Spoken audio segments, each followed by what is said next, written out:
And now, time for weekly show with a passionate India lover, chairman of ITV Gold and Parikh Worldwide Media. Get ready for loving sharing from physician, philanthropist, publisher, and India advocate in this week with Padma Shri, Dr. Sudhir Parikh. Namaskar, welcome to this show where we get the opportunity of sitting with Padma Shri, Dr. Sudhir Parikh, and learn all about latest connection of India and America, as well as political developments of India from his point of view. Doctor, welcome to this week's program. Thank you. We hear people sitting in India feel that why NRIs take so much interest in Indian politics. What would be your response? And I see that you are also actively participating, sitting here in your own way, in terms of the political movements of India. Well, we Indian American, particularly the first generation, we have a special bonding with India, and even though we are here for last 40-50 years average, we all every day we breathe and we are always curious, and we always anxious to learn what's happening back home, because somehow we care for that, we concern for that, and we enjoy to know what's happening, and we feel like even though we are in America, we are in India. And I think an NRI plays very huge role, because there are 32 million NRIs outside India, not counting citizens of different countries. So this NRI is a very large number. Has done a lot for India.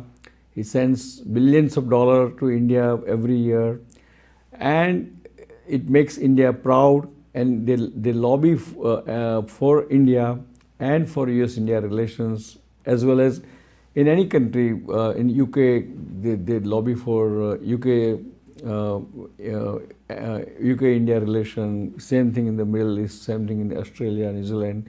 So we all are really actively involved in this thing, and that's why it matters. And now our Prime Minister Narendra Modi, this year he tried to give us particularly the NRI, green card holder or Indian passport holder, a right to vote, and that's a great step forward. So, Dr. I'm glad you bring this reference of green card holders being in a position to cast their vote.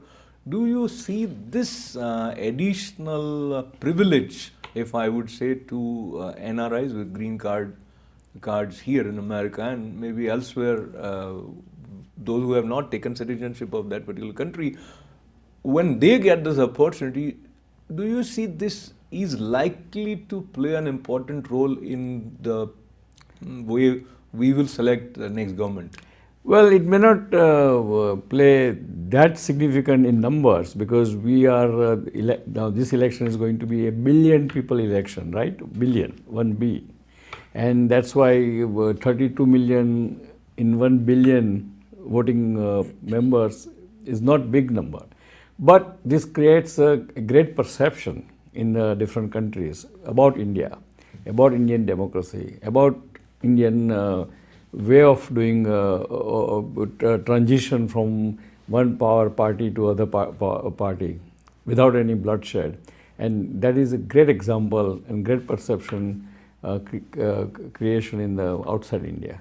Now let's go to India, and when we go to India with many India lovers who are actively campaigning away from India for respective parties, and I've seen many NRIs coming together and speaking their mind openly why they want Modi government to continue. What do you think is the core reason for NRIs to be so excited about Modi Sarkar? Not only, I mean, they are excited about Modi Sarkar because it's the right Sarkar. But after saying that, every child always anxious and eager to do something or better to do for their parents, right? This is like Mother India. I mean, all NRIs are children, and Mother India is Mother India. and they all want to make sure that Mother India is governed by a strong person, decisive person, person with the vision, and person with the plans and ideas, and therefore they are doing what they are doing outside India. So every time we hear people say that let it not be religious politics, yet we end up near election days and we find that increasingly references related to religion start gaining prominence. For example, right now, the second seat from where Congress President Rahul Gandhi had decided to contest, they say that this is Muslim dominated area and that's why. So this could be one perception of certain people. But then you hear in the Congress manifesto, they say that they are going to do away with the sedition law and they are going to create a situation whereby army will have less power to deal with insurgency. So how do you see that in contrast to the way Prime Minister Narendra Modi has been speaking? Well, I mean, even though I'm a kind of pro-BJP philosophy individual, but I differ a little bit here in a sense that because Rahul Gandhi is running from second seat in Kerala, and that constituency happened to be 50-50 kind of Hindu and Muslim, or minorities more than even Hindu. That doesn't mean that he only caters to minority. I disagree on that. But I think religious should not play a big role in election. Election has to be on employment, on agricultural crisis, on economics, and how the young generation can get their future better. There should be the focus during the election. So I not only appreciate what you said, and I think everyone who loves India, who has certain value system of India in his heart and in his mind, would think the way you are thinking. But now let's go to ground realities, Dr. Sam. And recently in Telangana region, Congress has promised that they will have exclusive hospitals for Muslims. They will give 20 lakh rupees to Muslim youth for starting their own ventures. So the kind of division which comes openly from these political parties who claims to be championing secularism, then you have to think in a different direction also. In addition to this, if I may bring to your attention, Prime Minister Narendra Modi also recently made a statement that it is Congress who came up with the term Hindu terror. So in the light of these situations, it is very difficult to stay sort of think that there is no role of religion in politics. Well, I mean, it's an emotional issue, right? And when there's an emotional issue, it's hard to avoid that issue. And election is all about how you generate emotion in the voters. Absolutely. In order to get the maximum number of support. And that's why you are right that it is impossible to avoid religion, minorities, Hindu Muslim, Hindu Christian, that kind of divide, you know.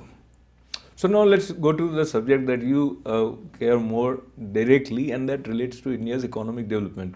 And as Congress is always criticizing GST, based on your own personal observation on having interacted with some of the entrepreneurs of Indian origin in India, do you see GST has done harm to Indian economy, or it is providing a track which would help sustainable growth of India? I think GST is a great idea, great concept, and it is very helpful to the Indian economy in long run.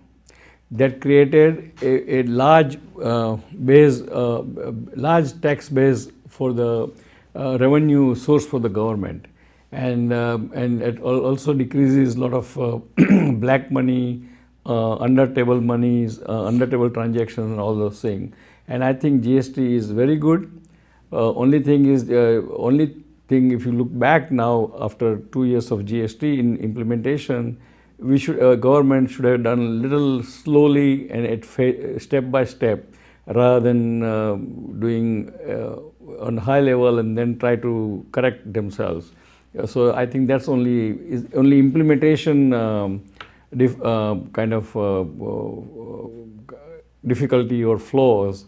But otherwise, GST itself is a great concept, and it should be there, and that takes gives you great source of the income revenue to the government, so government can do so many good welfare scheme and help the countrymen. Absolutely. One nation, one tax. And as we conclude our conversation today, Dr. one more area which has drawn a lot of criticism for Prime Minister Narendra Modi, and that relates to demonetization. So, based on your observation, and do you see it has helped Indian economy the way Prime Minister visualized, number one? And number two, do you see this working either for BJP or against BJP in some way when people go to cast their vote? Well, I think demonetization, it's a great concept again. But again, its implementation is very important in demonetization, because you are stirring up the economic pot here. And therefore, I think probably if you have to do it again, I'm sure Modi government will do different implementation, different way. But let's look at the positive of demonetization. It at least it created the fear in the people who were kind of running the economy with the unaccounted money. It created it jumped the digitalization of the economy.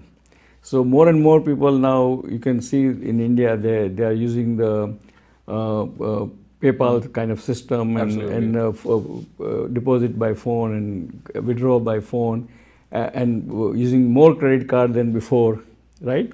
What I understand, that there is a double-digit increase in the use of credit cards and everything, and that's the way to go in the future, and that's how the Western world is. Today here in America, hardly people carry more than $20-30 in their pocket, because they all carry the credit card, and that's the best way to spend, and the best way to keep the records of what you spend. Absolutely. And Doctor, as the time tells us to say goodbye, I just want you to, in 30 seconds, share your message for potential voters, and there are many first-time voters who are going to be casting their vote.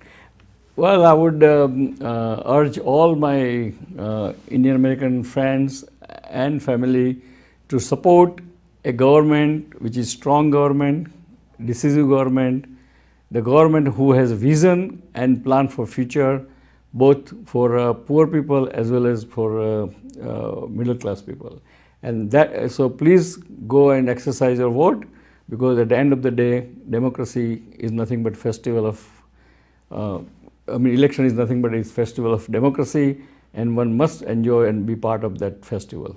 Wonderful. So he said what he said, a decisive and strong leader, and he didn't hide who he considers to be strong, I think. But I appreciate you leaving an open space for people to think on their own, and I think that's a way to go, make your intelligent decisions.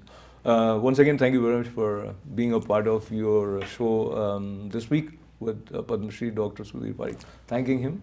So thank you everyone, and we'll see you next week. Till then, goodbye. Jai Hind. God bless you. God bless America, and God bless India.